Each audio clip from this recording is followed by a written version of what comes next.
бинандагони гиромӣ, ин лаҳзаот дар студияи дигари телевизиони Тоҷикистон ҳамкорамон Муҳаммад Шарифи Нурулло қарор дорад ва бо коршиносон аз Комиссияи марказии интихобот ва райпурсӣ вобаста ба интихоботи даъвати нави вакилон ба Маҷлиси намояндагони Маҷлиси Олии Ҷумҳурии Тоҷикистон ва маҷлисҳои вакилони халқ суҳбат меорояд. Марҳамат Муҳаммад Шариф. ташаккур ёр Муҳаммад. дуруд бинандаи азизи телевизиони Тоҷикистон, барномаи моро мустақиман тамошо доред.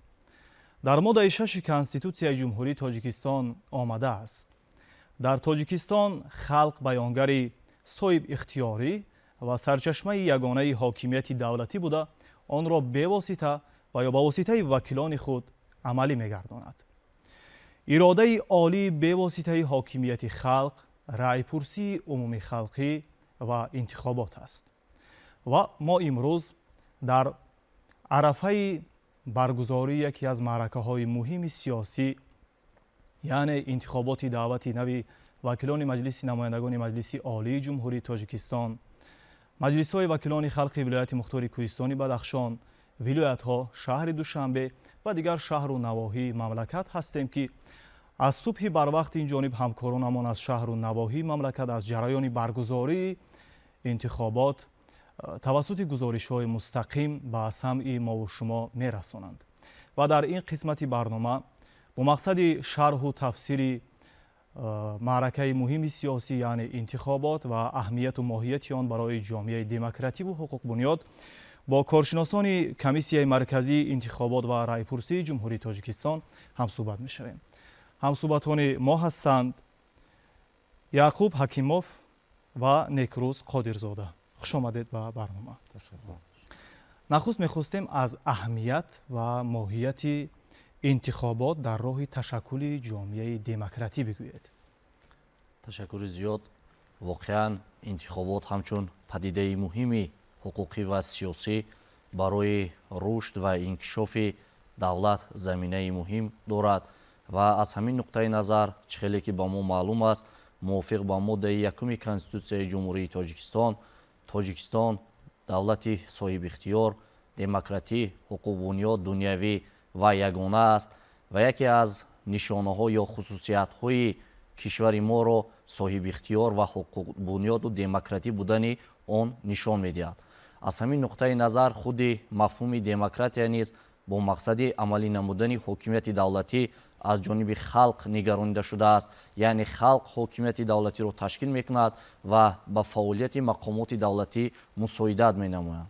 аз ҳамин нуқтаи назар ҷиҳати амалишавии ҳамин ҳадафи конститутсионӣ дар моддаи 6 Конститутсияи Ҷумҳурии Тоҷикистон муқаррар карда шудааст, ки дар Ҷумҳурии Тоҷикистон халқ баёнгари соҳибихтиёрӣ ва сарчашмаи ягонаи ҳокимияти давлатӣ буда, онро бевосита ва ё ба воситаи вакилони худ амалӣ менамояд.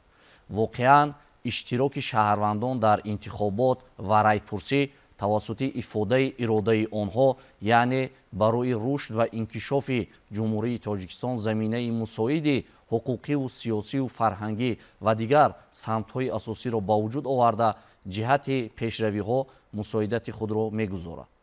воқеан Ҷумҳурии Тоҷикистон имрӯз барои амалӣ шудани ин ҳадафи конститутсионӣ бо мақсади кафолати ҳуқуқи конститутсионии шаҳрванд ба интихобот тамоми чораҳои заруриро андешидааст. бахусус таъсиси Комиссияи марказии интихобот ва райпурсӣ ҳамчун мақомоти давлатӣ барои амалигардонии ин ҳуқуқи конститутсионӣ нигаронида шуда, дар заминаи фаъолияти мақомоти қонунгузории кишвар санадҳои меъёрии ҳуқуқии дахлдор қабул карда шудааст. аз ҷумла дар моддаи 27 Конститутсияи Ҷумҳурии Тоҷикистон ҳуқуқи интихоботӣ кафолат дода шудааст. минбаъд дар заминаи ин қонуни асосии кишвар қонунҳои конститутсионӣ ва қонунҳои ҷорӣ ба монанди қонуни конститутсионии Ҷумҳурии Тоҷикистон дар бораи интихоботи Маҷлиси Олии Ҷумҳурии Тоҷикистон, қонуни конститутсионии Ҷумҳурии Тоҷикистон дар бораи интихоботи вакилон ба маҷлисҳои вакилони халқии вилоятҳу шаҳрҳо қабул карда шудааст ва ҳамзамон қабули қонуни Ҷумҳурии Тоҷикистон дар бораи мақомоти худидоракунии шаҳраку деҳот амалӣ шудани ин ҳуқуқи конститутсионии шаҳрвандро муқаррар менамоянд. воқеан иштироки шаҳрвандон дар интихобот ва райпурсӣ метавонад ба инкишофи кишвари мо мусоидат намояд. воқеан иштирок дар интихобот ҳуқуқи конститутсионии ҳар як шаҳрванд аст. яъне ҳар як шаҳрванди ҷумҳурии тоҷикистон агар синаш ба 18 расида бошад, ҳуқуқ дорад ки ба ҷонибдории номзади арзандаи худ дар интихоботи даъвати нави вакилон овоз диҳад. вобаста ба иштирокчиёни раванди интихобот мегуфтед ки киҳоро ташкил медиҳанд, яъне иштирокчиёни раванди интихобот? ташаккури зиёд. воқеан дар масъалаи иштирокчиёни раванди интихобот ҳар як муносибатҳои ҳуқуқӣ дорои иштирокчиёни муайяни худ мебошад ва аз ҷумла интихобот ки ҳамчун як падидаи ҳуқуқӣ баҳогузорӣ карда мешавад, аз ҳамин нуқтаи назар дорои иштирокчиёни муайян мебошад ва иштирокчиёни раванди интихобот ин дорои ҳуқуқҳои субъективие мебошанд ки ҷиҳати амалигардонӣ ва изҳори иродаи худ бо мақсади амалӣ намудани ҳокимияти давлатӣ ва тақвият бахшидан ба фаъолияти мақомоти давлатӣ мусоидат менамоянд. мувофиқ ба моддаи 27 Конститутсияи ҷумҳурии Тоҷикистон, ҳар шаҳрванди ҷумҳурии Тоҷикистон ки ба синни интихоботӣ, яъне ба синни 18-солагӣ расидааст, метавонад озодона дар интихобот иштирок намояд. яъне ин ҳуқуқ аз ҷониби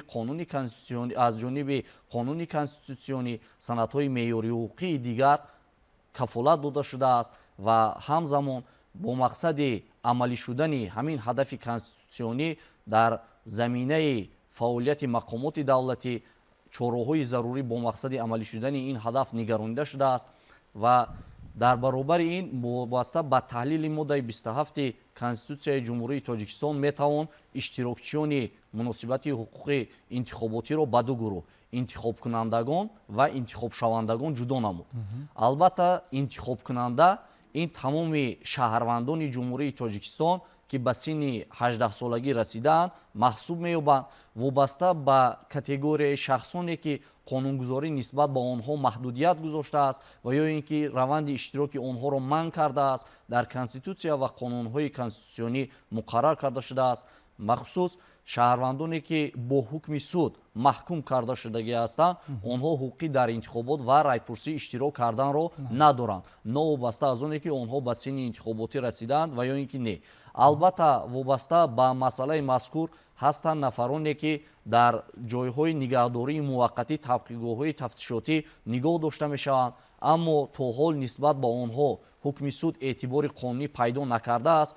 онҳо низ метавонанд аз ҳамин ҳуқуқи конститутсионии худ истифода намоянд ки ҷиҳати мусоидат намудан ба амалишавии ин ҳуқуқи конститутсионии онҳо дар дохили анамон таҳқиқгоҳҳои тафтишотӣ аз ҷониби мақомоти ваколатдори давлатӣ чораҳои зарурӣ андешида шудааст.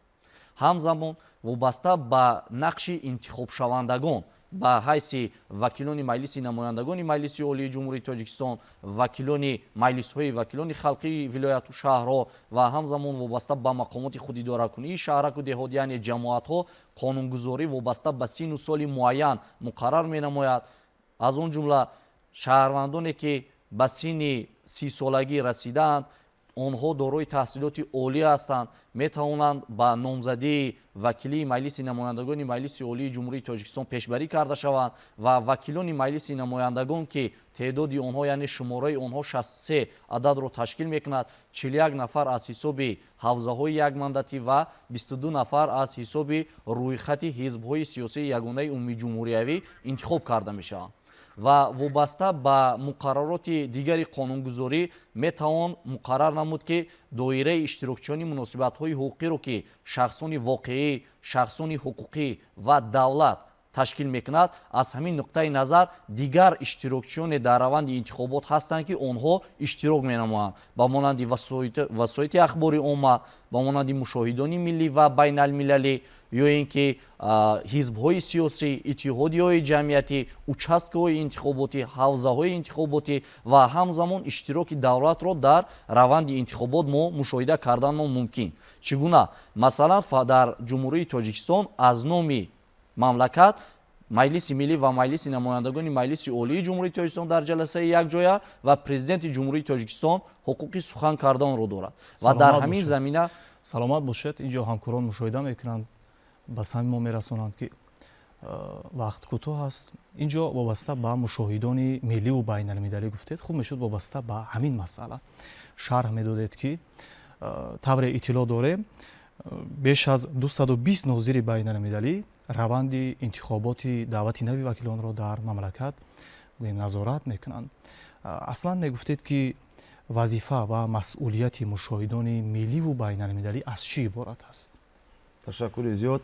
воқеан тӯли 3 моҳ аст ки дар мамлакатамон омодагӣ ба интихоботи навбатии вакилон ба маҷлиси олии ҷумҳурии тоҷикистон, маҷлисҳои маҳаллии вакилони халқ идома дорад.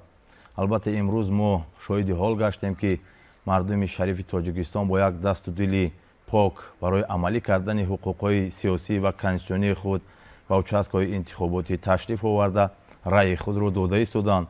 албатта ин маъракаи муҳими сиёсии дохили давлатӣ аст ва дар ин замина ҷумҳурии тоҷикистон ки як субъекти комилҳуқуқи муносибатҳои байналмилалӣ ба ҳисоб меравад, барои дар сатҳи демократӣ озод, шаффоф ва мутобиқ ба стандартҳои байналмилалӣ баргузор намудани ин маъракаи муҳими сиёсӣ аз дигар давлатҳои хориҷӣ ё ин ки ташкилотҳо созмонҳои бонуфузи байналмилалӣ намояндагонро барои мушоҳида кардани раванди интихобот таклиф менамояд.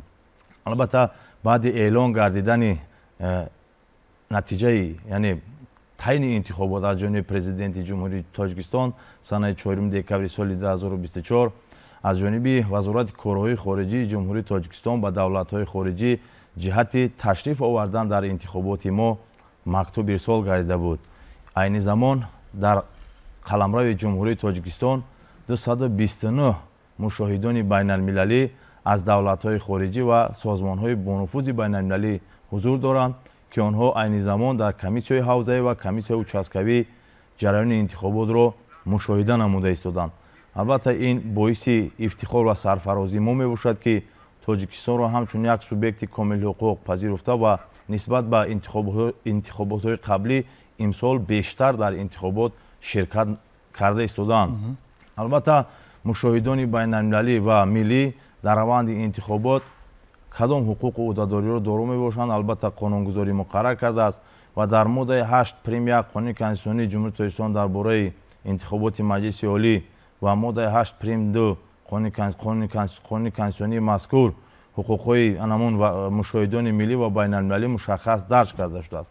яъне мушоҳидони миллӣ аз лаҳзаи пешниҳод гардидани онҳо аз ҷониби ҳизбҳои сиёсӣ ва худи шахсони ба таври худпешбарӣ пешниҳод гардида аз ҷониби комиссияҳои ҳавзавии дахлдори ҳамон маҳал ба қайд гирифта мешаванд ва аз лаҳзаи ба қайд гирифтани онҳо яъне ҳуқуқҳои онҳо пайдо мешаванд.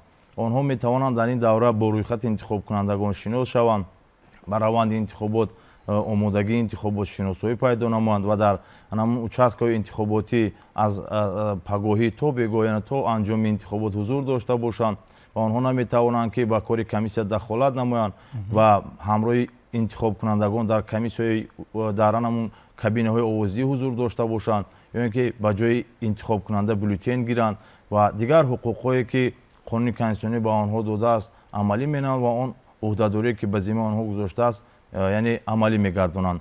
ҳамзамон мушоҳидони байналмилалӣ низ ки ба ҷумҳурии тоҷикистон ташриф меоранд, онҳо аз ҷониби комиссияи марказии интихобот ва райпурсии ҷумҳурии тоҷикистон аккредитатсия карда мешаванд ва ба онҳо шаҳодатномаи аккредитатсияшуда дода мешавад ва дар ин замина онҳо ҳуқуқ пайдо менамоянд ки ҷараёни интихоботро мушоҳида намоянд.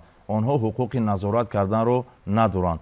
онҳо вазифадор ҳастанд ки талаботи қонунгузории ҷумҳурии тоҷикистонро риоя кунанд ва он санадҳои меъёриҳуқуқи раванди интихоботро танзим мекунанд, дастрас намоянд.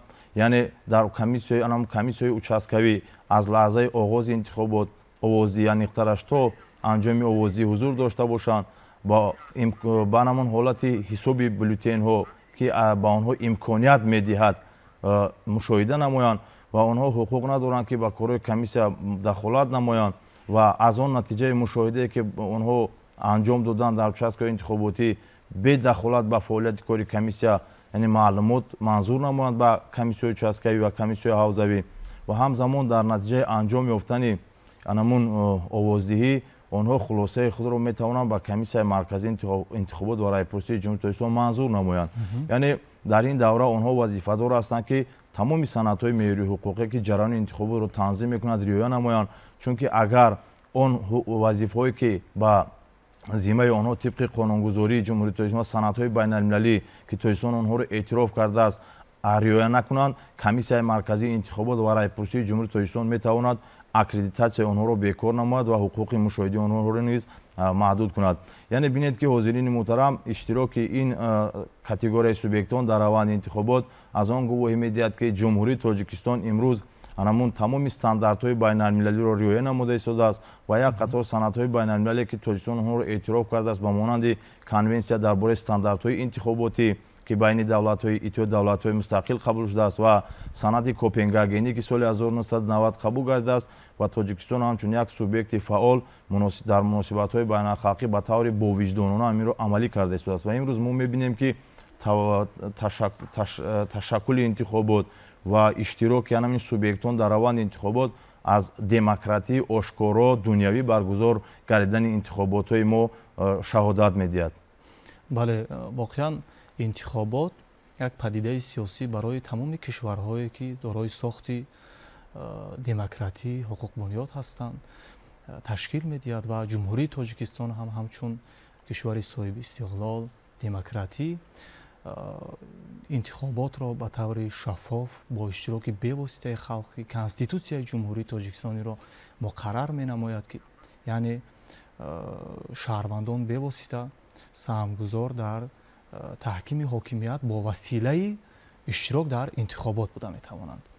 ба шумо арзи сипос барои иштирокатон дар барнома, барои тафсири ҳамаҷонибаи мавзӯъ.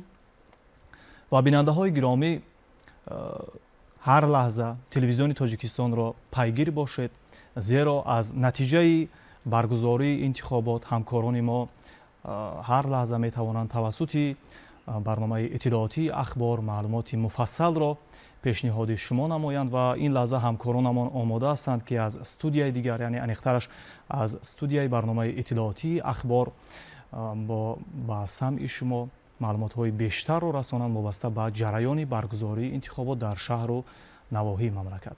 марҳамат ёр муҳаммад.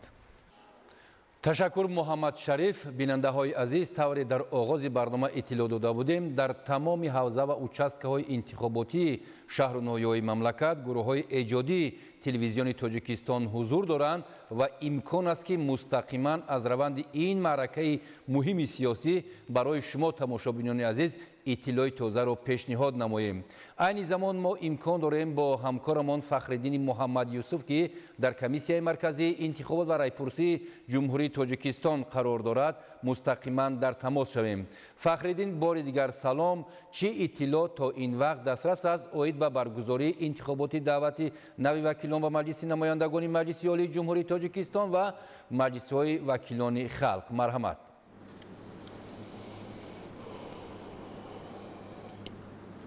ташаккур ёр муҳаммад.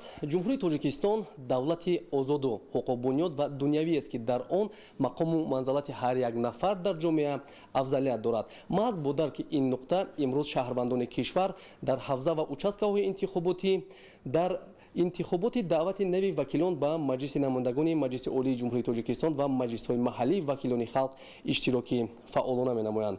инак соати сеюми овоздиҳӣ дар кишвар ҷараён дорад ва аллакай нишондиҳандаҳо ба қайд гирифта шуданд ва ҳоло натиҷаҳои то ба ин соат ба даст омадаро узви комиссияи марказии интихобот ва райпурсии ҷумҳурии тоҷикистон Носирҷон Салимӣ шаҳр медиҳанд.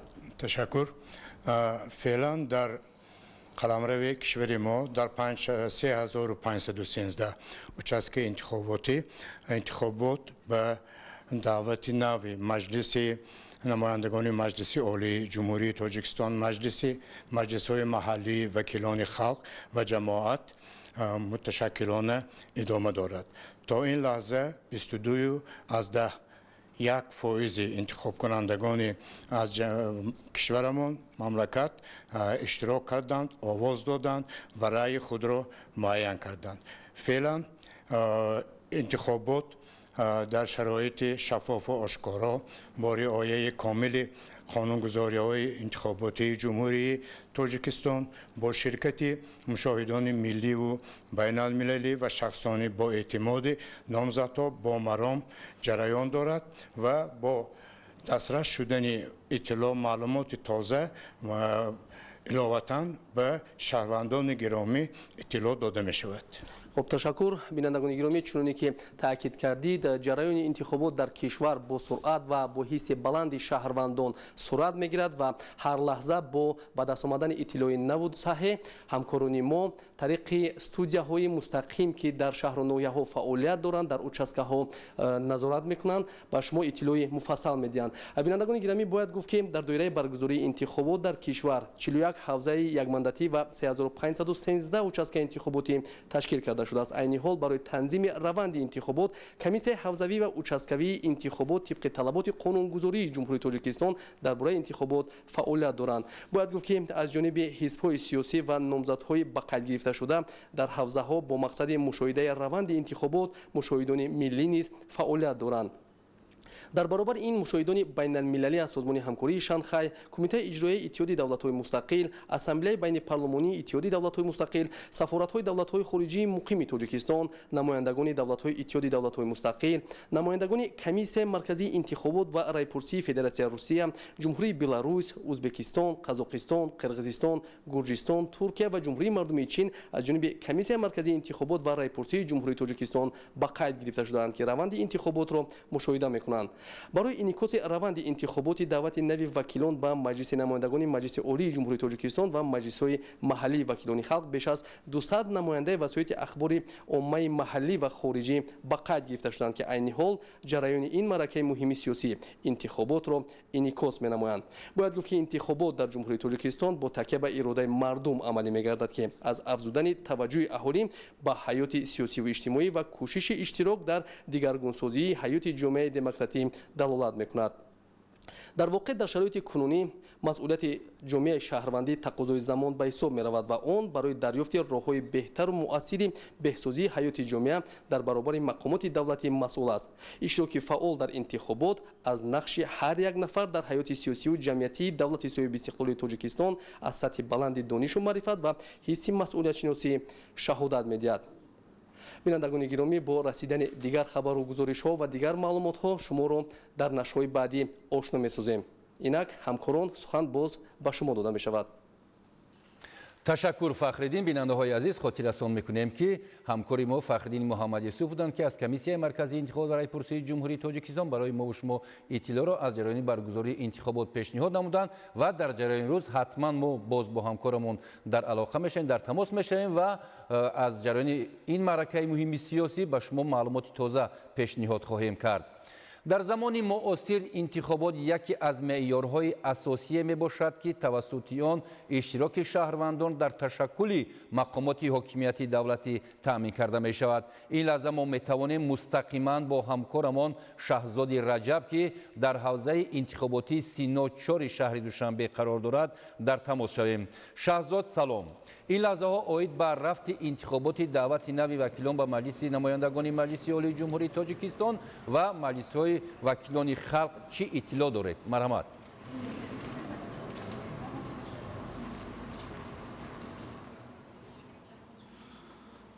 بینندگان گرامی، ساعت علیه 9 است و طول 2 ساعته که انتخابات دعوت نوی وکیلان مجلس نمایندگان مجلس عالی جمهوری تاجیکستان و وکیلان محلی خلق آغاز گردید و از در مدت 2 ساعت علیه شهروندانی که در حدود اوچسکه انتخاباتی و حوزوی سینا 4 شهر دوشنبه استقامت میکند علیه شماره اشان زیاد گردیده است و وابسته به شرح این مسئله، یعنی وابسته به جریان انتخابات دعوت نوی وکیلان مجلس نمایندگان مجلس عالی جمهوری تاجیکستان و مجلس های محلی وکیلان خلق، ما صحبت انجام میدهیم با اعضای کمیسیون حوزه انتخاباتی سینا 4 شهر دوشنبه مبارز اکبرزاده.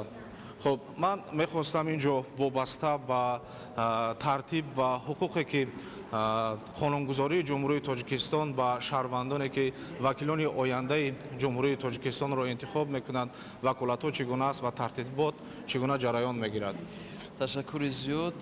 انتخابات یکی از واسطه‌های مهمترین لگیتیمی و لگالی گردانیدن حکومت دولتی است، یعنی قانونی گردانیدن حکومت دولتی است و محض همین روند بسیار مهم سیاسی زمینه میگذارد که جامعه دموکراتی و حقوق بنیاد یعنی که تشکل و توسعه یابد. مسلم است که در سراسر مملکت مردم شرفمند تاجیکستان نامزدهای ارزنده خود را یعنی که وکیلان شهر و ناحیه‌ها و وکیلان مجلس نمایندگان را انتخاب دارند و جمهوری تاجیکستان و خصوصا نظام سیاسی یک قطار مثلا مسائل حقوقی سیاسی تشکیل و برگزاری انتخابات را معین گردانیده است و از جمله از همه مهم کنستیتوسیای جمهوری تاجیکستان مثلا ماده 6 خلق سرچشمه حکومت دولتی بوده آن را به واسطه و واسطه وکیلان خود عملی می‌نماید. یعنی که این با اون معنی که همه خلق در روند اداره‌کنی دولتی شرکت کرده نمیتونند. تنها از جانب آنها نمایندگان به واسطه پیشبری کرده می شود که منفعت طلبات و خواهش و درخواست آنها را تا به حد دولتی آورده می رساند. این چنین مردم مثلا مردم شرفمند تاجیک میتونن به واسطه با حکومت دولتی راه یابند. آنها میتونن نامزدی خود و منصب‌های معین دولتی پیشنهاد نمایند و توسط انتخابات آن را قانونی گردانند. بعد کنستیتوسیای جمهوری تاجیکستان قانون کنستیتوسیونی جمهوری تاجیکستان درباره برگزار نمودن انتخابات مجلس عالی مجلس ملی و مجلس نمایندگان جمهوری تاجیکستان یعنی که ترتیبی برگزاری انتخابات را با اساسنامه میکند و با ترتیب می‌دارد. مثلا جمهوری تاجیکستان امروز به 41 حوزه انتخاباتی تقسیم شدگی هست. از هر یک حوزه انتخاباتی با پارلمان که مجلس عالی نام دارد و با دو پالات مجلس ملی و مجلس نمایندگان جدا می‌شود. از هر یک شهر و ناحیه‌ای که ما 41 ماندات تقسیم کردیم با کرسی مانداتی وکیلی می‌نشیند. 22 نفر باقی مانده از جانب رویخط حزبی حوزه عمومی جمهوری یک ماندات پیشنهاد کرده می‌شود و در مجموع 63 نفر وکیلان مجلس نمایندگان را تشکیل می‌دهند. این چنین جمهوری تاجیکستان یک قطار پرینسیپ‌های روند انتخابات برای مردم و برای درست ثمراناک برگزار کردن انتخابات پیشنهاد نموده است. از جمله برابری به هر دو طرف به هر دو سوبیکت روند انتخاب دو سوبیکت دارد. یکی الکتورات دوم سلکتورات این نامزدهایی که نامزدی خودشان و این یا اون منصب پیشنهاد کردن مثلا وکیل الکتورات باشد نفرانی که انتخاب کننده هستند. پرینسیپ برابری در مناسبت با انتخاب کنندگان هر یکی آنها حقوق یک بار آواز دادن دارند و در مناسبت با نامزدها باشد آنها امکانیت‌های برابر دارند. مثلا حکومت جمهوری تاجیکستان در مرحله پیش از انتخاباتی برای نامزدها با وکیل تمام شرایط‌های مساعد فراهم می‌سازد. آنها می‌توانند از وسایل اخبار عامه استفاده برند. آنها می‌توانند ترغیب و تشویق را در ساحه‌های گوناگون در مواضع‌ها و منطقه‌های گوناگون راه اندازی نمایند که این سبب باز هم بالام برداشتن شعور مدنیت اشتراک فعالانه جامعه در روند انتخابات بگردد. این چنین یکی از پرینسیپ‌های اساسی دیگر پرینسیپ آوازی پنهانی میباشد. یعنی که چگونه که می‌بینیم در اوچسک‌های انتخاباتی در حوزه‌های انتخاباتی تمام شرایط‌ها مهیا گردیده است، مخصوصاً اتاق‌های مخصوصی که با تمام پهلوهای آنها رویپوش گردیده است که این به واسطه پنهانی بودن انتخابات تشکیل می‌دهد. در بولتن‌هایی که با انتخاب کنندگان پیشنهاد کرده می‌شود در آنجا نام هم ذکر شدگی نیست. از همین دیدگاه این پرینسیپ در جمهوری تاجیکستان به نهایت خوب یعنی که رعایت کرده می‌شود. پرینسیپ‌ها به نهایت زیادند در انتخابات و همین مجموعاً از همه افضلتر از همه اولویت داشته هر پرینسیپی که اولویت دارد جمهوری تاجیکستان آن را چیده کرده در سیستم انتخاباتی آمیخته راه اندازی کرده است. مثلا جمهوری تاجیکستان از روی دو سیستم انتخاباتی انتخابات وکیلان مجلس نمایندگان را برگزار میکند. مثلا سیستم انتخاباتی ماژوریتری که معنای اکثریت دارد 41 نفر توسط حوزه انتخاباتی یک مانداته توسط سیستم انتخاباتی ماژوریتری انتخاب کرده می شود و سیستم انتخاباتی متناسب 22 нафар аз ҷониби ҳизбо тавассути рӯйхати ҳизбӣ пешниҳод карда мешавад. маҷмӯан ин ташкил метиҳад системаи интихоботии ҷумҳурии тоҷикистонро ки дар шароити муосир дар низоми илмҳои сиёсӣ дар воқеияти сиёсӣ аз ҳама системаи афзалтар дар раванди интихобот маҳсуб меёбад. ташаккури зиёд.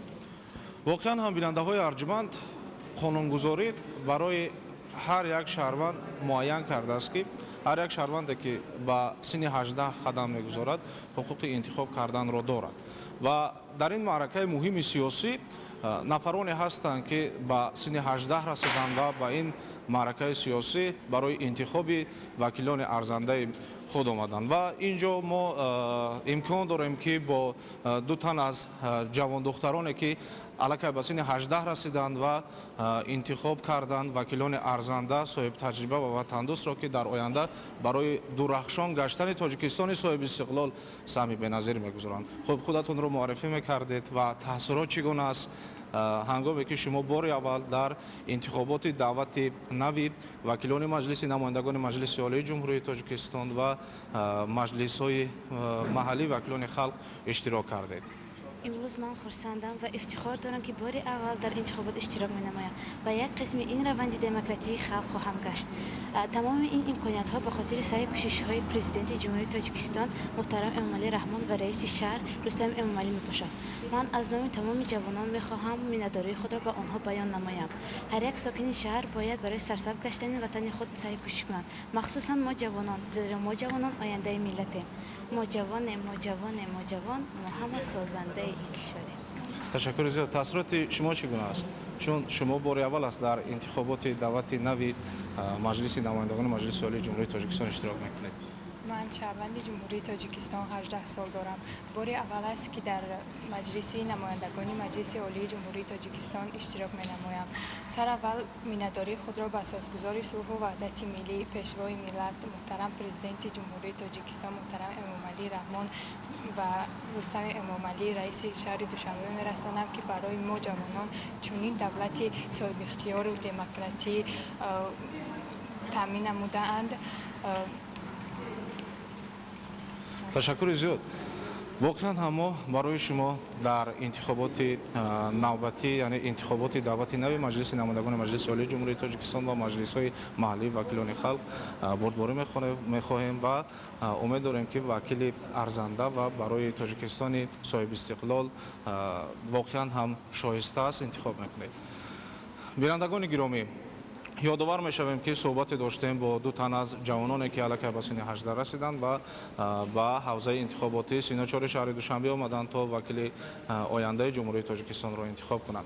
در ادامه روز ما با شما وابسته به جریان فعالیت و رشد انتخاباتی که امروز شهروندان جمهوری تاجیکستان مخصوصا شهروندانی که در حوزه انتخاباتی 34 شهر دوشنبه اشتراک کرده ایستادند معلومات خواهیم داد. همکاران تشکر شهزاد. بیننده‌های عزیز، خاطر رسان می‌شویم که شهزاد رجب همکاری ما بودند که از حوزه انتخاباتی 34 شهر دوشنبه از جریان برگزاری این معرکه مهم سیاسی که شهروندان مملکت با یک حس بلندی وطنداری و خویشتن‌شناسی اشتراک نمودند، موقع خود را اشغال نموده ایستادند، نشان داده ایستادند، گزارش پیشنهاد نمودند و تماشاچیان عزیز در تمام دولت‌هایی که بنیاد جامعه دموکراتی را پیش گرفتند حقوقی به طور آزاد اشتراک نمودن در انتخابات دارند و این لحظه ما میتوانیم مستقیما با همکارمان مسرور ملکزاده که در ولایت مختار کوهستان بدخشان هستند مستقیما در تماس شویم و از جریان برگزاری این معرکه مهم سیاسی در شهر ناحیه‌های ولایت مختار کوهستان بدخشان برای ما و شما معلومات تازه را پیشنهاد نمایند. مرحمت مسرور.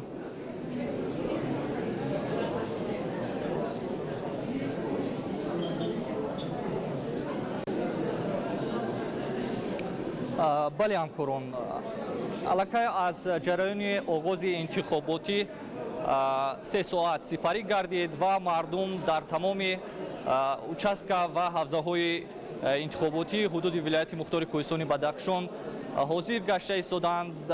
زیر شعار همه و انتخابات موقع سیاسی خود را معین کرده ایستادند. چطوری که قبلا اصرار داشتیم برای مردم سربلند تاجیکستان انتخابات همیشه یک маъракаи муҳими сиёсӣ мебошад ки шаҳрвандони кишвар бо масъулияти баланди ватандӯстӣ ва бо ифтихор аз кишвари ободу соҳиби истиқлоли хеш иштирок ва овоз медиҳанд.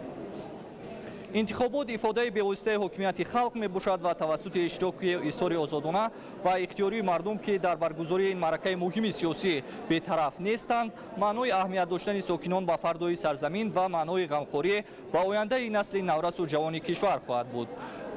бо дарки муҳимияти ин нукта сокинони вилояти мухтори Кӯҳистони Бадахшон ки ҳуқуқи овоз доданро доранд ба номзади арзанда барои пешрафту шукуфоӣ, некуаҳолии мардум ва тараққиёти рӯзафзуни ҳарчи бештари Тоҷикистони азиз овоз дода истоданд.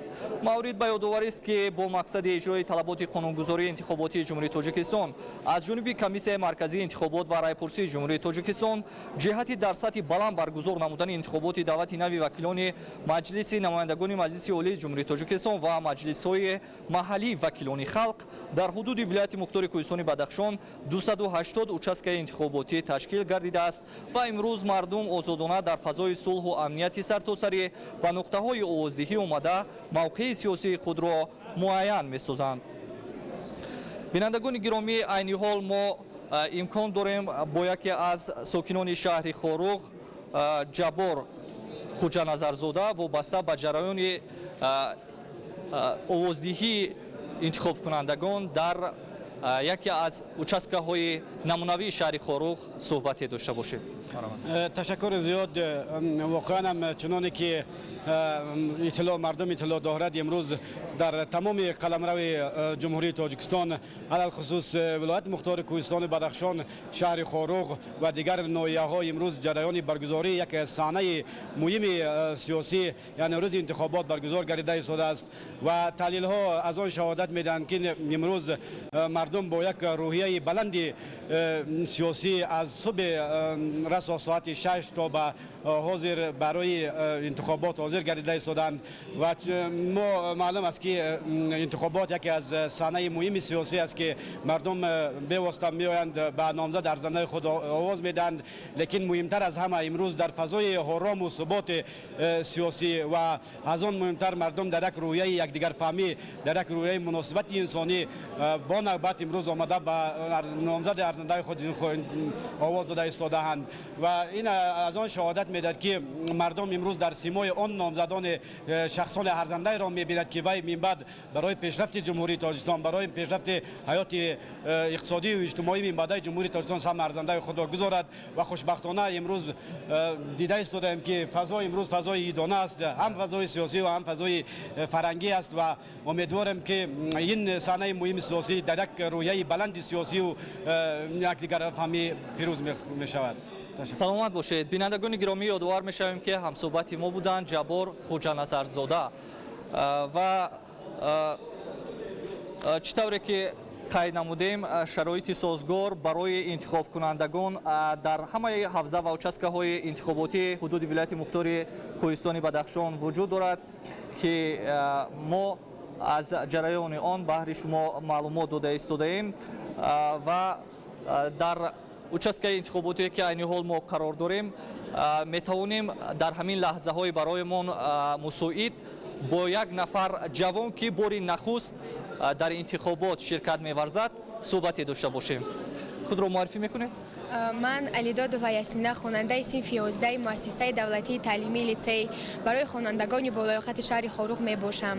حسیات اولین من از آوازدهی در انتخابات این مسئولیت شناسی می باشد.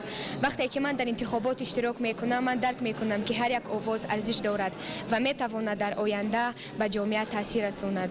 من مطمئنم که من وقتی که من در انتخابات اشتراک میکنم من سر اول باید با شخصیت ها اینها را تکمیل نمایم، با برنامه های نامزدها شناس شوم و تنها به کسی آواز دهم که برای منفعت مردم و جامعه تاثیر رساند. саломат бошед. Бинандагони азиз, тавре ки дар оғози гузориши мустақими худ баён доштем, инак аз ҷараёни овоздиҳии интихобкунандагон дар ҳавза ва участкаҳои тамоми қаламрави кишварамон зиёда аз 3 соат аллакай сипарӣ гашта истодааст ва мо боз дар нашрҳои минбаъдаи ахбор аз ҷараёни овоздиҳии интихобкунандагон дар ҳавза ва участкаҳои интихоботии ҳудуди вилояти мухтори Кӯҳистони Бадахшон баҳри шумо маълумот пешниҳод хоҳем кард. ҳамкорон ташаккур масрур. бинандаҳои азиз, тавре ки огоҳ кардем, масрури меликзода ҳамкори мо буданд ки аз вилояти мухтори Кӯҳистони Бадахшон аз ҷараёни баргузории ин маъракаи муҳими сиёсӣ ва иштироки шаҳрвандон дар шаҳру ноҳияи вилоят барои мо шумо иттилои тоза пешниҳод намуданд ва дар ҷараёни барномаи худ дар нашрҳои минбаъдаи ахбор боз мо бо ҳамкоромон дар тамос мешавем ва шуморо аз ҷараёни баргузории ин маъракаи муҳими сиёсӣ дар шаҳру ноҳияи вилояти мухтори Кӯҳистони Бадахшон ба таври пурра иттилоъ хоҳем дод. раванди интихоботи даъвати нави вакилон ба маҷлиси намояндагони маҷлиси олии ҷумҳурии Тоҷикистон ва маҷлисҳои вакилони халқ дар шаҳру ноҳияҳои вилояти Хатлон низ дар сатҳи баланди ташкилӣ доир гардида истодааст. дар ин маъракаи муҳими сиёсӣ аз интихобкунандагон тақозо мегардад ки барои ояндаи дурахшони Тоҷикистон пеш аз ҳама дар ин маъракаи муҳим фаъолона иштирок карда роҳи минбаъдаи худро барои 5 соли оянда муайян намоянд. ин лаҳза мо метавонем мустақиман бо ҳамкорамон Фарҳод Сафарзода дар тамос шавем. Фарҳод, ин лаҳзаҳо оид ба рафти интихоботи даъвати нави вакилон ба маҷлиси намояндагони маҷлиси олии ҷумҳурии Тоҷикистон ва маҷлисҳои вакилони халқ чӣ иттилои тоза доред? барои тамошобинони азизи мо пешниҳод намоед. марҳамат.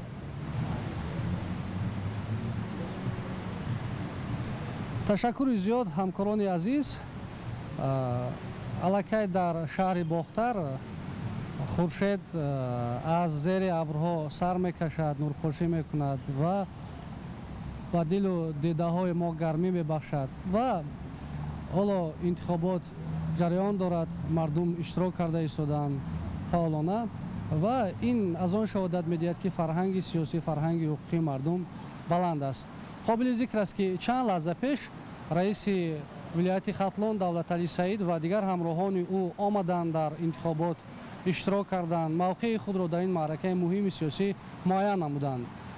гап сари он аст ки ҳама ин аз танзими сатҳи баланди ҳуқуқии маъракаҳои сиёсӣ дар ҷумҳурии Тоҷикистон гувоҳӣ медиҳад ва дар ҷумҳурии Тоҷикистон тибқи моддаи 6 Конститутсияи ҷумҳурии Тоҷикистон халқ сарчашмаи ҳокимият ба ҳисоб меравад ки онро бевосита ё ки ба воситаи вакилони худ амалӣ мегардонад ва ифодаи олии ҳокимият бевоситаи халқ ин интихобот маҳсуб мешавад ва дар заминаи меъёрҳои Конститутсияи ҷумҳурии Тоҷикистон як қатор қонунҳое қабул гардиданд ки онҳо воқеан падидаҳои сиёсӣ, равандҳои сиёсиро дар ҷумҳурии Тоҷикистон аз ҷумла интихоботро ба танзим медоранд. метавон дар ин росто аз қонуни конститутсионии ҷумҳурии Тоҷикистон дар бораи интихоботи президенти ҷумҳурии Тоҷикистон, қонуни конститутсионии ҷумҳурии Тоҷикистон дар бораи интихобот ба маҷлиси олии ҷумҳурии Тоҷикистон, қонуни конститутсионии ҷумҳурии Тоҷикистон дар бораи интихоботи вакилони маҷлисҳои маҳаллӣ, вакилони халқ ёдовар шуд ки ҳамаи онҳо воқеан заминаи ҳуқуқӣ оварданд ки дар сатҳи баланд интихобот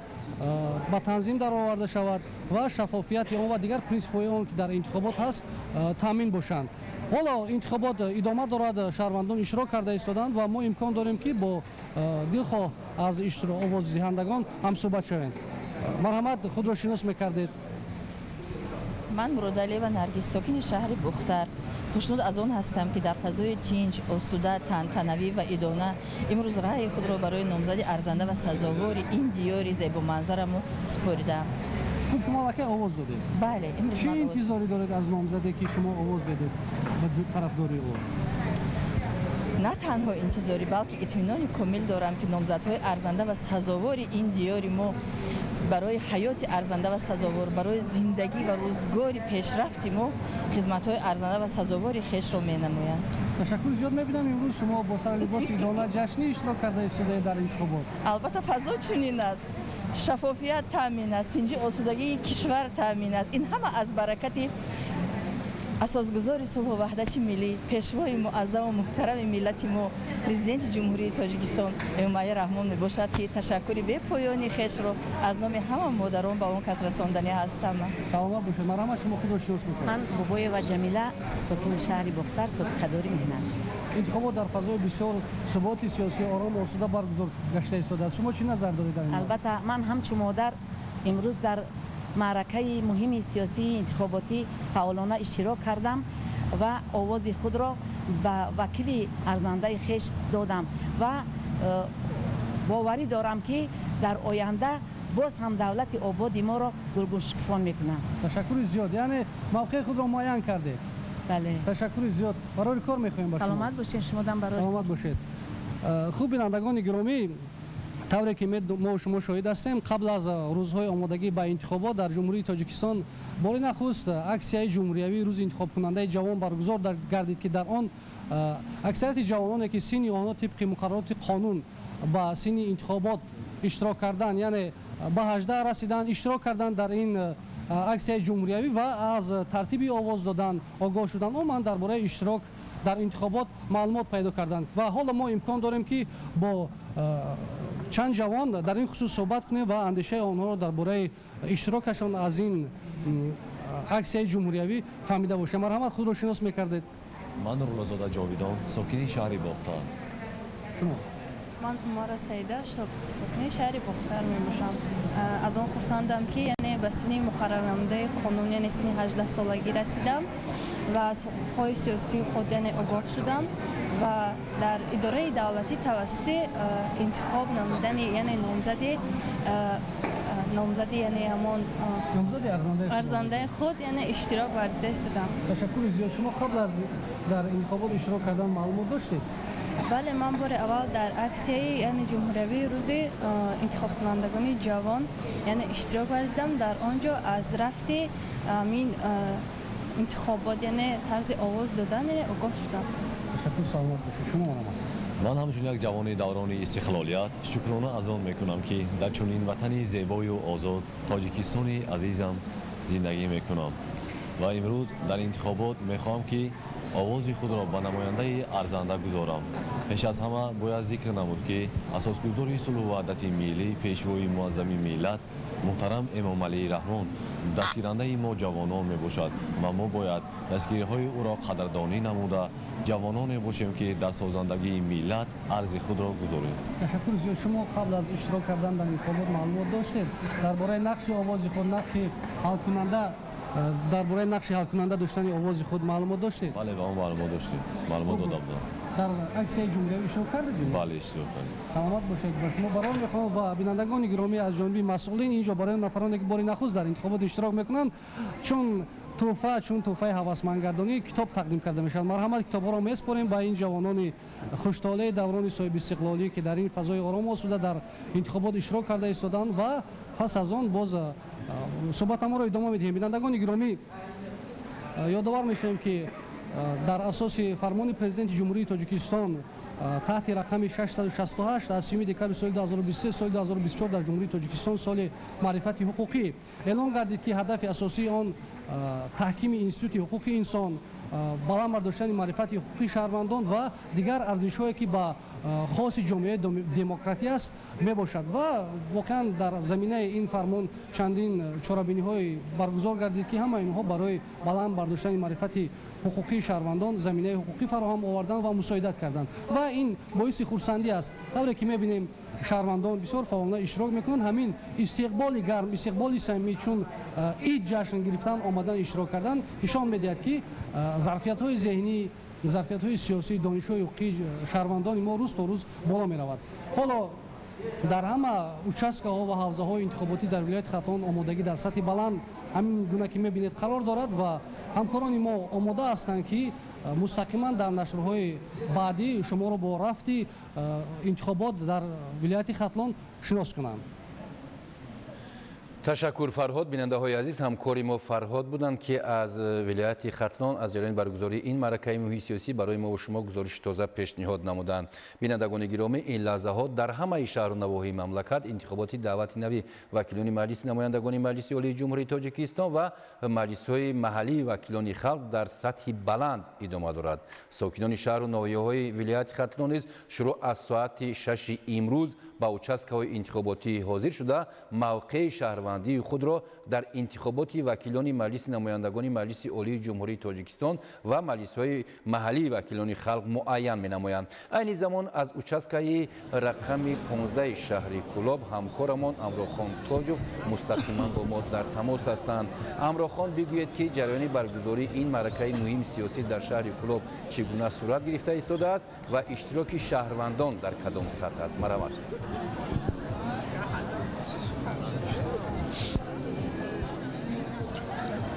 تشکر همکاران باری دیگر سلام بینندگان گرامی از آغاز انتخابات وکیلان مجلس نمایندگان مجلس عالی جمهوری تاجیکستان و مجلس های محلی وکیلان خلق در участкه‌های انتخاباتی حوزه کلوب رقم 37 3 ساعت گذشت.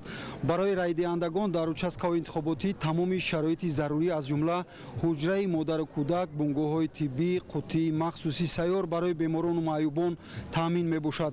شهروندان از صبح بر وقت با روحیه بولیده و افتخار از وطن و وطنداری با участкه‌های نزد محلی خود آمده به خاطر آینده درخشان وطنی محبوبمان تاجیکستان صاحب اختیار رای خود را داده ایستادند. طبق اطلاع مسئولین حوزه انتخاباتی کلوب رقم 37 در شهر کلوب 63 участک انتخاباتی میباشد که شماره عمومی رای دهندگان بیش از 116,000 نفر را تشکیل می‌دهد.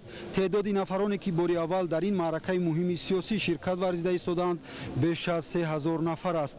این چنین در نزد هر یک участک انتخاباتی رویخط ایلوگی گذاشته شده است که در آن شهروندانی که در سفر خدمتی قرار دارند یا شخصانی که نامشان در رویخط участک انتخاباتی نیست ثبت نام کرده شده میشوند. با اطلاع نمایندگان کمیسیون مرکزی انتخابات و رایپرسی عمومی ملی روند برگزاری انتخابات را در برابر مشاهدان ملی مشاهدان بین المللی نیز مشاهده کرده ایستادند.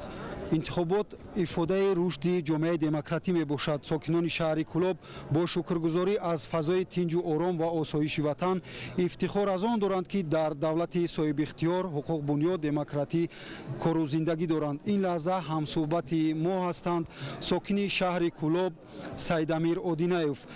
انتخابات از نگاه شما در رشد و پیشرفت و ترقیات جامعه چه اهمیت دارد؟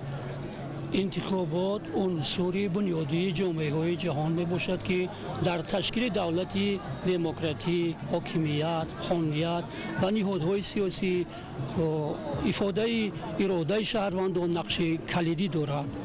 محض انتخابات می تواند که واسطه علاقه بین خلق و حاکمیت را تامین نموده در اداره کنی دولتی عملی گردانند.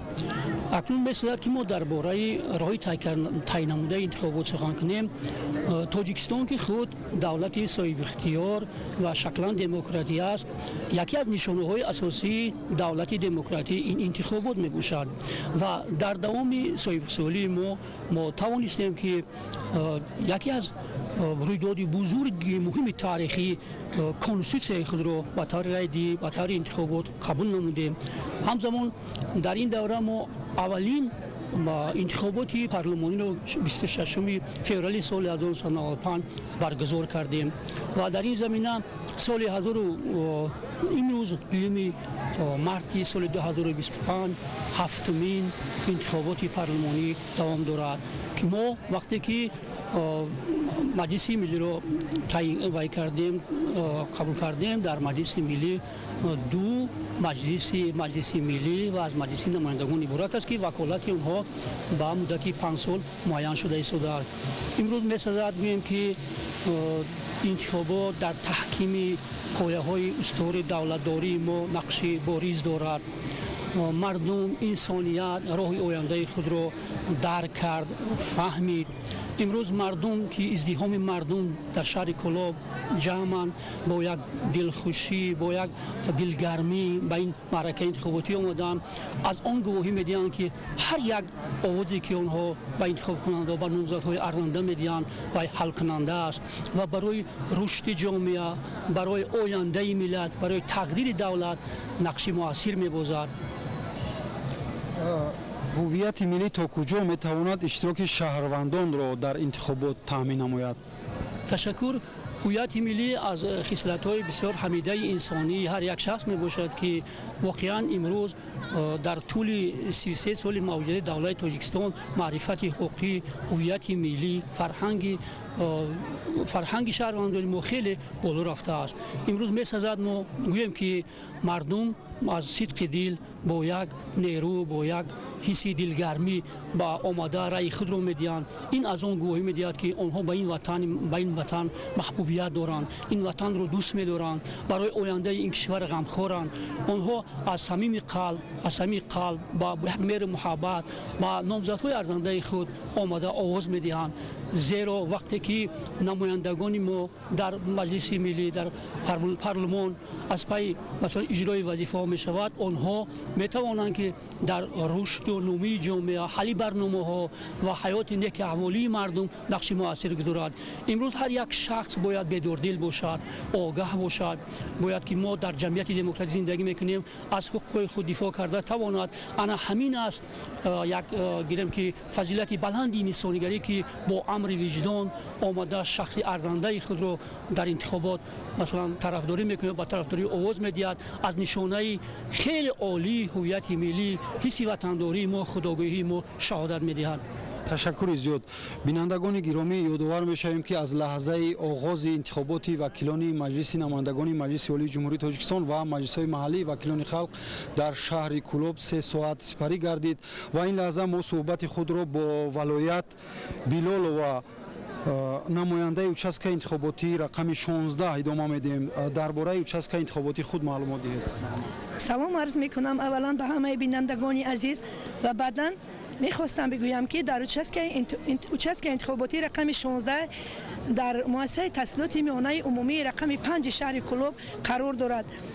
در участка انتخاباتی ما شماره آوازدهندگان 1650 نفر رو تشکیل میدهد که از اینها 650 نفرش 1450 نفر رو 453 نفر را تشکیل میدن.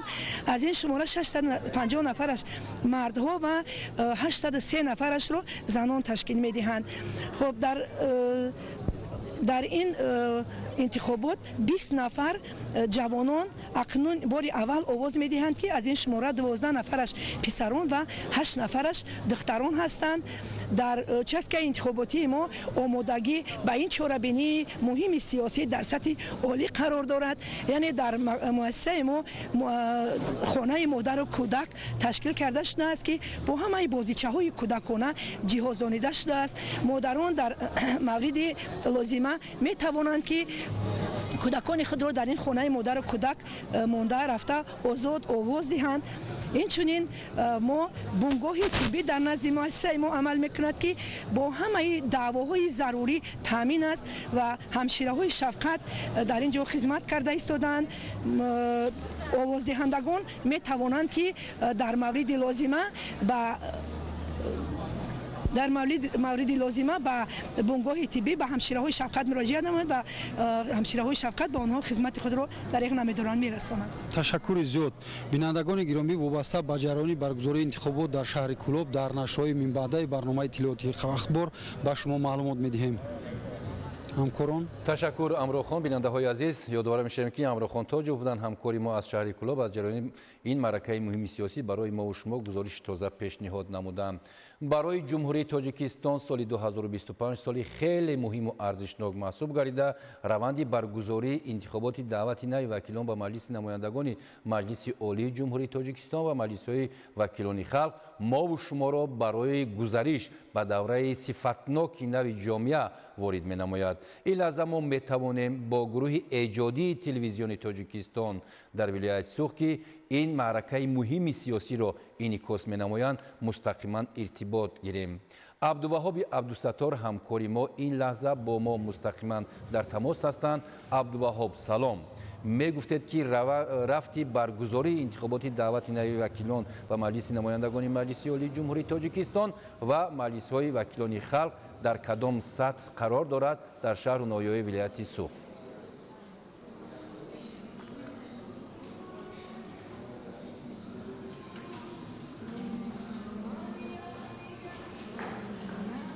تشکر زیاد همکاران. اینک با گذشت بیشتر از 3 ساعت روند انتخابات طور مشاهده می شود انتخاب کنندگان در شهر خوجند و участка انتخاباتی آمده موقع سیاسی خود را معین می کنند. اینجا участка انتخاباتی رقم 22 حوزه انتخاباتی خوجند رقم 13 اوید به انتخابات دعوت نو وکیلان مجلس نمایندگان مجلس عالی جمهوری تاجیکستان است که در مرکز مأموری ولایت سوخت شهر خوجند تأسیس داده شده است. بینندگان گرامی، همان طور می‌بینیم در مرکز شهر استقامت کنندگان در این روز برای معین کردن موقع سیاسی خود به این участка آمده با کمال مسئولیت به جانبداری نامزد ارزنده و حزب‌های سیاسی آواز می‌دهند. имрӯз дар ин участка аз шумораи умумии интихобкунандагон 8 нафар бори аввал дар ин маъракаи муҳими сиёсӣ иштирок мекунанд. дар маҷмӯъ дар асоси рӯйхати пешакии шумораи интихобкунандагони ҳудуди участка 1540 нафар арзёбӣ мешавад. ёдовар шудан ба маврид аст ки тавассути ҳавзаи интихоботии хуҷанд рақами 13 оид ба интихоботи вакилони маҷлиси намояндагони маҷлиси олии ҷумҳурии тоҷикистон дар ҳудуди шаҳри хуҷанд дар маҷмӯъ 67 участкаи интихоботӣ ташкил карда шудааст ки дар ҳамаи онҳо шароити мусоиди овоздиҳӣ фароҳам мебошад. хусусан барои нафарони имконияташон маҳдуд, аниқтараш маъюбон, кабинаҳои алоҳидаи овоздиҳӣ ва ҷиҳати бемонеа ворид шудан ба бинои участка тариқи аробачаҳои маъюбӣ гузаргоҳҳои махсус низ сохта шудааст. интихобкунандагон иштирок дар ин маъракаи муҳими сиёсиро тавре гуфтем масъулияти шаҳрвандӣ медонанд ва мушоҳида мешавад ки сокинон гурӯҳ ба участкаҳои интихоботӣ омада бо пешниҳоди ҳуҷҷати тасдиқкунандаи шахсият бюллетин гирифта ба кабинаҳои овоздиҳӣ медароянд ва мавқеи сиёсии худро муайян мекунанд. масъулони ҳавзаи интихоботии хуҷанд рақами 13 мегӯянд давоми рӯз, яъне то замони ҷамъбасти овоздиҳӣ ки соати расо 20 имрӯз муқаррар шудааст, интихобкунандагоне ки бо сабаби беморӣ ва ё сабабҳои дигар ба биноҳои овоздиҳӣ омада наметавонанд, аз ҷониби комиссияҳои участкавии интихобот қуттиҳои сайёр ташкил карда шуда дар ҳузури мушоҳидону намояндагони воситаҳои ахбори омма ва шахсони боэътимод овоздиҳии онҳо пурра таъмин карда мешавад. мавриди зикр аст ки интихобот дар ҷомеаи демократӣ падидаи муҳим маҳсуб меёбад ва иштироку таваҷҷуҳи имрӯзаи мардум дар ин чорабинии муҳими сиёсӣ аз он шаҳодат медиҳад ки онҳо барои ояндаи давлату миллати худ бетараф нестанд ва бо интихоби намояндаи худ дар маҷлиси намояндагон ва маҷлисҳои маҳаллӣ дар пешрафту ободии тоҷикистони соҳибистиқлол саҳми арзанда мегузоранд. бинандагони гиромӣ, ин лаҳза мо имкон дорем бо раиси ҳавзаи интихоботии хуҷанд рақами 13 илҳом саидзода ҳамсӯҳбат шавем ва барои бинандагон аз раванди интихобот дар участкаҳои интихоботии шаҳри хуҷанд маълумоти бештарро манзур медоштед. марҳамат. дар комиссияи ҳавзаи якмандатии интихобот оид ба интихоботи вакилони маҷлиси намояндагони маҷлиси олии ҷумҳурии тоҷикистон хуҷанд рақами 13 9 нафар аъзо фаъолият бурда истоданд. дар ҳудуди ҳавза ҳамагӣ 67 участкаҳои интихоботӣ ташкил карда шудааст. дар комиссияи ҳавзавӣ ҳамагӣ 117350 нафар интихобкунандагон ба қайд гирифта шуданд. аз инҳо бори аввал интихобкунандагон 1429 нафар овоз медиҳанд. дар участкаҳои интихоботӣ طبق طلبات کمیسیه مرکزی انتخابات و رایپرسی جمهوری تاجیکستان کابینه‌های آوازدهی، خطی‌ها، حجره‌های مادر کودک، حجره طبی تشکیل کرده شده است. ساکنان از صبح بروقت با چهره‌های ایدانه در این معرکه مهم سیاسی اشتراک کرده ایستادند و با شکرگزاری و از صلح و ثبات به جانبداری نامزدهای ارزنده خود آواز بدهند.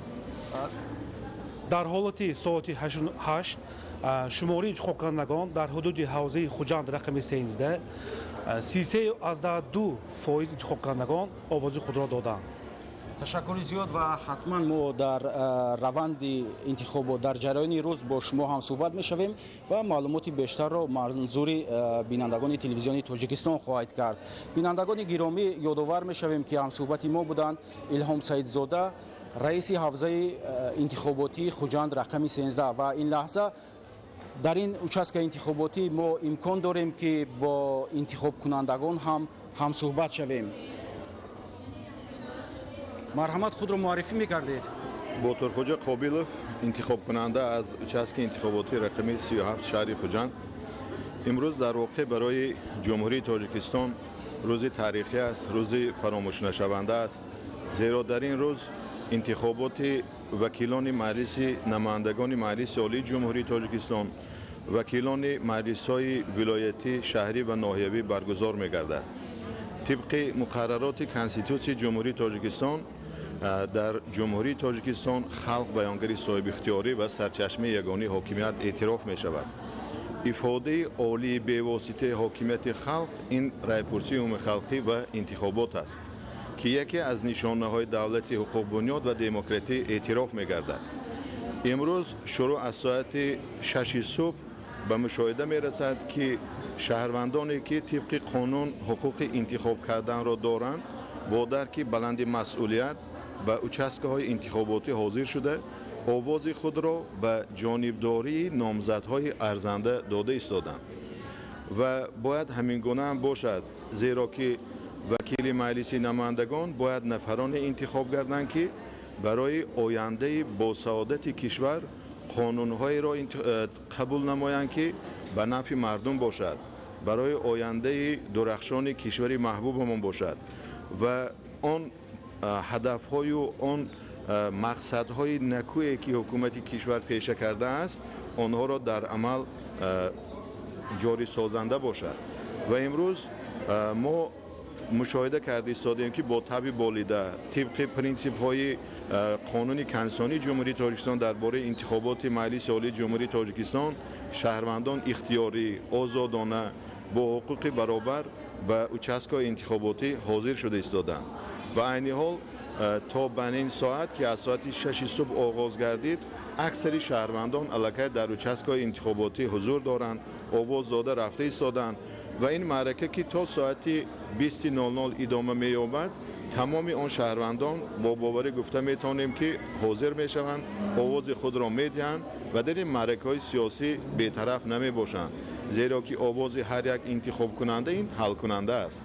برای همون هر یک شهروند امروز با درک مسئولیت اشتراک دارد و این گواهی از آن می‌دهد که شهروندان به نامزدان خود به انتخابات و آینده شکوفای کشورمان باوری کامل دارد و گمان میکنم که ما در یک جایگی تمام شهروندان میتوانیم که با چنین فعالناکی خود آینده کشورمان را خوبتر و خوش‌تر سازیم. تشکر زیاد برای ابراز اندیشه بینندگان گرامی. حالا پخش مستقیمی ما از اچسکه انتخاباتی رقم 22 حوزه انتخاباتی خوجند رقم 13 ادامه دارد و طوری می‌بینیم شماره زیادی انتخاب کنندگان در روند انتخابات اشتراک دارند و معلومات بیشتر را در نشرهای من بعد منظور شما خواهیم کرد. همکاران تشکر عبدالوهاب. بیننده های عزیز، همکاری ما عبدالوهاب عبدالستار بودند که از ولایت سوق از جریان برگزاری این چرابینی مهم سیاسی برای ما و شما اطلاع تازه پیشنهاد نمودند و حالا ما امکان داریم که از بخش روسی اداره برنامه اطلاعاتی اخبار همکاری ما نصیبه گلیان و نیز در استودیو قرار دارند و با زبان روسی برای شما از جریان برگزاری این معرکه مهم سیاسی اطلاع تازه پیشنهاد می‌نمایند در بخش روسی. مرحمت نصیبه. Юрам Ахмад, спасибо. Дорогие телезрители, здравствуйте. Мы ведем прямую трансляцию из главной студии телевидения Таджикистан. С самого раннего утра мы рассказываем о том, как идет избирательная кампания.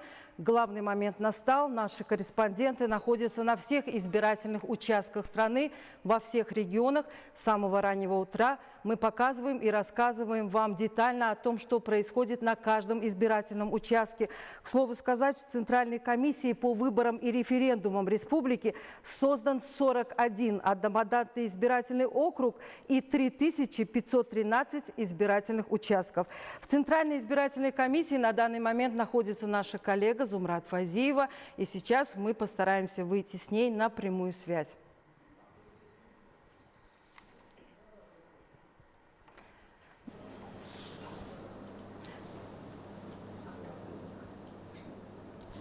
Здравствуйте, Насиба. Спасибо за предоставленное слово.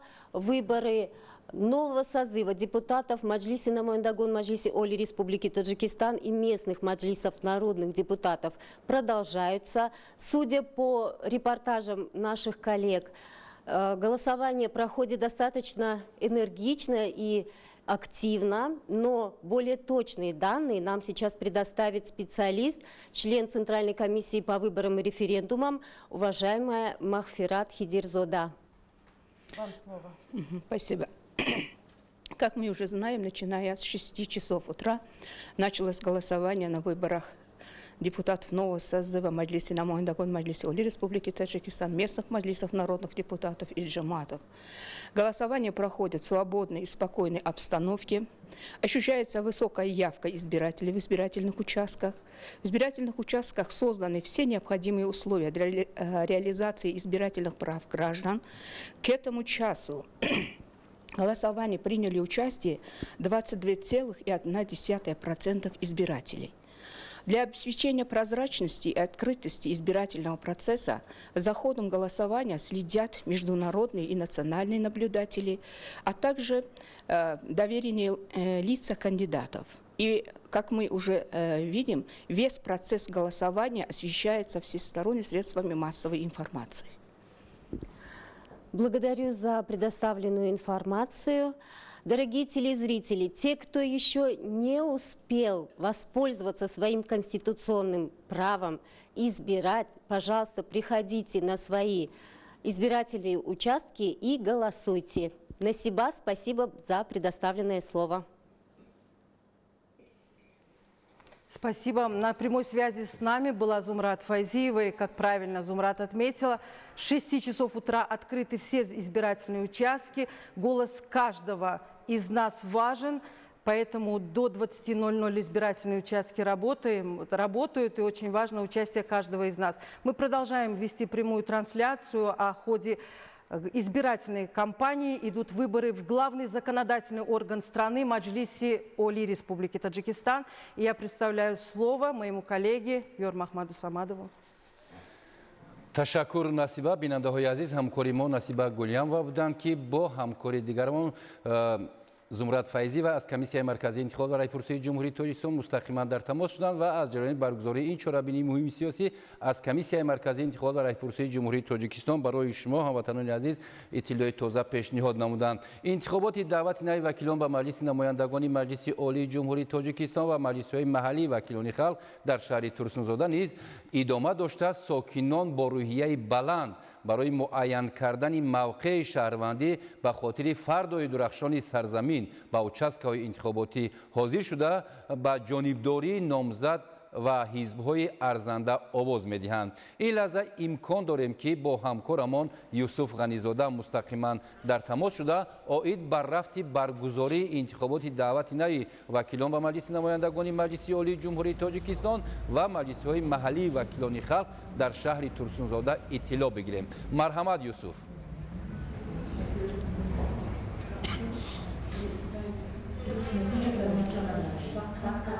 ташаккур ҳамкорони азиз, наздик ба 4 соат мешавад ки раванди овоздиҳӣ интихоботи даъвати нави вакилони маҷлиси намояндагони Маҷлиси Олии Ҷумҳурии Тоҷикистон ва маҷлисҳои маҳаллии вакилони халқ дар шаҳри Турсунзода ҷараён дорад ва аз оғози рӯз сокинони шаҳри Турсунзода бо эҳсоси хештаншиносӣ, худогоҳӣ ва иҷрои масъулияти шаҳрвандӣ ба участкаҳои интихоботӣ ташриф оварда барои ояндаи дурахшони Тоҷикистони соҳибистиқлол ба номзадҳои арзанда овоз дода истодаанд.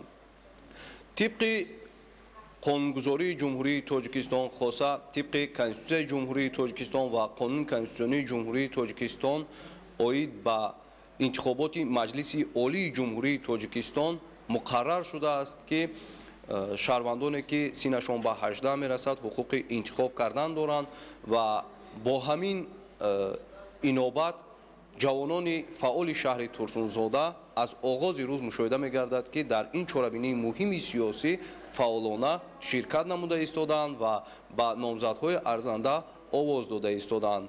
роҳандозии ин маърака дар сатҳи баланд дар ҳавза ва участкаҳои ҳудуди шаҳри Турсунзода шаҳодати амнияти пойдор, сулҳу оромӣ дар Тоҷикистони соҳибистиқлол мебошад ки бо ибтикороти хосаи президенти Ҷумҳурии Тоҷикистон пешвои миллат муҳтарам Эмомалӣ Раҳмон ин ҳама дастоварду музаффариятҳо ба мо муяссар гардидааст ва мо имкон дорем ки чунин маъракаҳои муҳими сиёсиро дар фазои амну осуда гузаронем.